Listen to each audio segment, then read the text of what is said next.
আজকের রেসিপি স্পঞ্জের রসগোল্লা। সম্পূর্ণ ভিডিওটি চলো দেখা যাক কত সহজেই তৈরি করেছি গরম গরম স্পঞ্জ রসগোল্লা। নিয়ে নিচ্ছি কিছুটা পরিমাণ লিকুইড মিল্ক। এবার এই দুধটাকে প্রথমেই ছানায় পরিণত করতে হবে। ছানা পাকানোর জন্য ব্যবহার করছি আমি লেবুর রস। তোমরা ভিনেগারও ব্যবহার করতে পারো, লেবুর রসও ব্যবহার করতে পারো। গরম দুধে দিয়ে দিয়েছি লেবুর রস, সাথে সাথেই ছানা তৈরি হয়ে গিয়েছে। এখন ছানাটাকে খুব ভালো করে ছেঁকে নিতে হবে। আমি একটি ছাঁকনির সাহায্যে ছানাটাকে ছেঁকে নিচ্ছি। খুব ভালো করে ছানাটা কিন্তু ছেঁকে নিতে হবে, একদম পানি থাকা যাবে না। তোমরা যখন রসগোল্লা তৈরি করবে খুবই ভালো করে ছানা থেকে একদম পানিটাকে শুকিয়ে ফেলবে।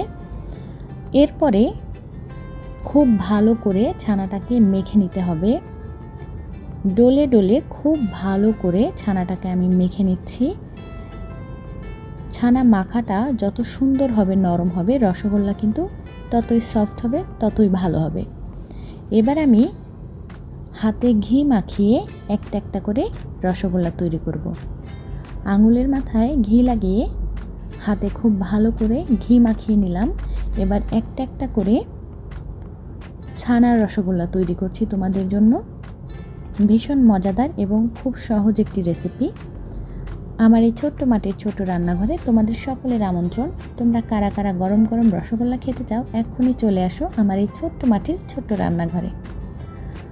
দেখতে ভীষণ কিউট লাগছে, দেখতে পাচ্ছ পিচ্চি পিচ্চি রসগোল্লা তৈরি করে ফেলেছি বেশ কয়েকটা রসগোল্লা। এখন আমরা শিরা তৈরি করব। দিয়ে দিচ্ছি কিছুটা পরিমাণের পানি। এরপরে একটা এলাচ দিয়ে দেব আমি। শিরা থেকে খুব ভালো একটি ঘ্রাণ আসার জন্য দিয়ে দিচ্ছি একটা এলাচ। এখানে এলাচ আছে। দিয়ে দিলাম পানিতে এলাচ। এরপরে দিয়ে দিচ্ছি পরিমাণ মতো চিনি। মিষ্টির শিরা তোমরা যতটুকু পরিমাণের মিষ্টি করে খেতে চাও ততটুকু পরিমাণের চিনি ব্যবহার করবে। আমি পরিমাণ মতোই দিয়েছি। আমার এখানে সব কিছুর পরিমাণ খুব অল্প অল্প, সেই অনুযায়ী আমি সব কিছু ব্যবহার করি। পরিবেশটা ভীষণ সুন্দর এবং তৈরি করছি তোমাদের জন্য একদম নরম নরম রসগোল্লা। শিরাটা যখন ফুটবে তখন তোমরা একে একে প্রত্যেকটা রসগোল্লা গরম শিরার মধ্যে দিয়ে ফুটিয়ে নেবে বেশ কিছুক্ষণ। দেখতেই পাচ্ছ, নেড়ে দিচ্ছি।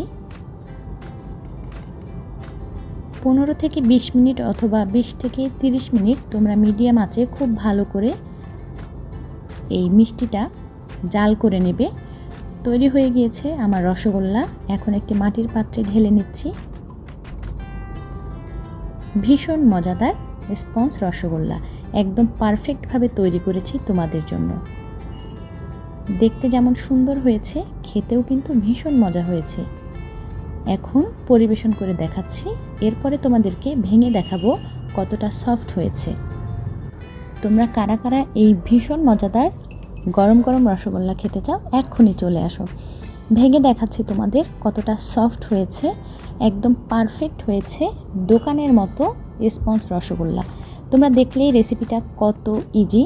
তোমরা বাসায় বসেই তৈরি করতে পারো স্পঞ্জ রসগোল্লা। এতক্ষণ ভিডিওটি দেখার জন্য এবং আমার সাথে থাকার জন্য তোমাদের অসংখ্য ধন্যবাদ।